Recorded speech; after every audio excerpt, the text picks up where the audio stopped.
Hello friends, അപ്പോൾ എല്ലാവർക്കും പുതിയൊരു വീഡിയോയിലേക്ക് സ്വാഗതം. അപ്പോൾ ഇന്ന് ഞാൻ വന്നിരിക്കുന്നത് ഈ പ്ലാന്റിനെ കുറിച്ചുള്ള വിശേഷങ്ങളും അതിൻ്റെ കെയറിങ്ങും എല്ലാം ആയിട്ടാണ്. ഈ പ്ലാന്റിന് നമ്മൾ ക്ലിയോമി സ്പിനോസ എന്ന് പറയും. കോമൺ ആയിട്ട് ഇതിന് അമേരിക്കൻ സ്പൈഡർ ഫ്ലവർ എന്നൊക്കെയാണ് അതിൻ്റെ പേര് നമ്മൾ വിളിക്കുന്നത്. കൂടുതലായിട്ട് വിദേശ രാജ്യത്ത് കണ്ടുവരുന്ന ഒരു സമ്മറിൽ കണ്ടുവരുന്ന അടിപൊളി ഫ്ലവേഴ്സൊക്കെ ആയിട്ടുള്ള ഒരു പ്ലാന്റാണിത്. നമ്മുടെ ഇവിടെയൊക്കെ നാട്ടിലൊക്കെ ഇത് വഴിവക്കത്തും വഴിയോരങ്ങളിലും പാടത്തും പറമ്പിലൊക്കെയാണ് കൂടുതലായിട്ട് കണ്ടുവരുന്നത്. പക്ഷെ നമുക്ക് ഗാർഡനിൽ വളർത്താൻ പറ്റിയ ഒരു അടിപൊളി പ്ലാന്റാണ്.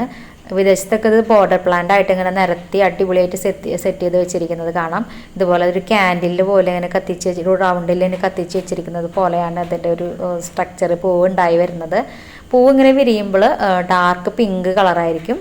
പിന്നെ അത് ലൈറ്റ് പിങ്കിലേക്ക് മാറും. ഒരു പഞ്ഞിയുടെ ഇല പോണായിട്ട് അതിൻ്റെ ലീഫിൻ്റെ സ്ട്രക്ചർ ഇരിക്കുന്നത്.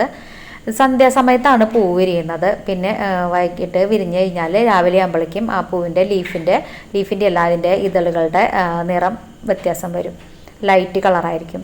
ഇതുപോലെ അതിൻ്റെ സീഡ്സാണ് കേട്ടോ. അത് മുഴുവൻ സീഡ്സാണ്. ഇവിടെ നിന്ന് ഇങ്ങനെ ഉണ്ടായി വന്ന് പൂവ് ദീപ്പം തുമ്പത്ത് വരെ എത്തിയിട്ടുണ്ട്. അതുപോലെ ഇങ്ങനെ കുറച്ചും കൂടി നീണ്ട് പോയി അവസാനം വരെ ഇങ്ങനെ പൂക്കൾ ഉണ്ടായിക്കൊണ്ടിരിക്കും.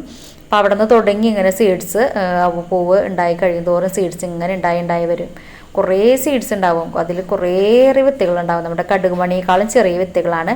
ഇതുപോലെ ഇങ്ങനെ കുറേ ബ്രാഞ്ചസ് ഒക്കെ ഉണ്ടാവും അടിയിലിട്ടാ. അപ്പോൾ നമുക്ക് ഇതുപോലെ ഓരോ ബ്രാഞ്ചസിൽ ഇതുപോലെ തന്നെ ഫ്ലവറും മൊട്ടും ഒക്കെ ഉണ്ടാവും. ഇതിൻ്റെ ബ്രാഞ്ചസ് നമുക്ക് കട്ട് ചെയ്ത് കുത്തി കൊടുത്താലും നമുക്ക് പുതിയ പ്ലാന്റ് ആയിട്ട് എടുക്കാനായിട്ട് സാധിക്കും. അപ്പോൾ നമ്മൾ ഇതുപോലെ നമ്മൾ പാവി മുളപ്പിക്കൊന്നും വേണ്ട, തന്നെ ഓട്ടോമാറ്റിക്കായിട്ട് അവിടെ നിന്നെടുത്ത് തന്നെ വീണ് തൈ നന്നായിട്ട് മുളച്ച് ആ സീസൺ ആകുമ്പോൾ സമ്മർ സീസണിലാണ് കേട്ടോ അത് പ്രത്യേകിച്ച് ഉണ്ടായി കാണുന്നത്. പൂവൊക്കെ നല്ലോണം ഉണ്ടാകുന്നത്. അപ്പോൾ അതുപോലെ മുളച്ച് തന്നെ പൂക്കളൊക്കെ ഉണ്ടായിക്കോളും. നമ്മളതൊരു കെയറിങ് ഒന്നും കൊടുക്കണ്ട. ഉണ്ടായിക്കഴിഞ്ഞാൽ നമ്മൾ ഇടയ്ക്ക് കുറച്ച് ചാണകപ്പൊടിയൊക്കെ ഇട്ട് കൊടുക്കുകയാണെങ്കിൽ പ്ലാന്റ് നല്ലോണം ഹെൽത്തി ആയിട്ടും നല്ല പൂക്കളൊക്കെ തന്നെ നന്നായിട്ട് ഇരുന്നോളും. വേറെ പ്രത്യേകിച്ച് കേടുകളൊന്നുമില്ല. വെള്ളം കുറച്ച് കൂടിയാലും അധികമായാലും കുഴപ്പമൊന്നുമില്ലാത്ത പ്ലാന്റാണ്. സൺലൈറ്റും അതെ, നല്ല സൺലൈറ്റ് നിൽക്കണം. സമ്മർ സീസണിലായതുകൊണ്ട് നല്ല സൺലൈറ്റ് നിൽക്കണം പ്ലാന്റാണിത്. ഇതുപോലെ ചെറിയ കടുകുമണിയേക്കാളും ചെറിയ സീഡ്സാണ് കേട്ടോ അതിൻ്റെ. ഇത് പാവി മുളപ്പിച്ചിട്ടാണ് നമ്മൾ വിത്തുകൾ പാവി മുളപ്പിച്ചിട്ടാണ് പുതിയ പ്ലാന്റ് ഉണ്ടാക്കിയെടുക്കുന്നത്. അപ്പോൾ വളരെ കെയറിങ് കുറഞ്ഞ ഒരു പ്ലാന്റാണ് നമ്മുടെ ഈ പ്ലാന്റ്, അമേരിക്കൻ സ്പൈഡർ എന്ന് പറയുന്ന പ്ലാന്റ്. അപ്പോൾ ഇതിൻ്റെ സീഡ്സ് അതൊക്കെ കിട്ടുകയാണെങ്കിൽ നിങ്ങൾ ഒന്ന് വെച്ച് നോക്കിയോളൂ. അപ്പോൾ ഇത്രയേ ഉള്ളൂ ഈ പ്ലാന്റിനെ കുറിച്ചുള്ള വിശേഷങ്ങളൊക്കെ.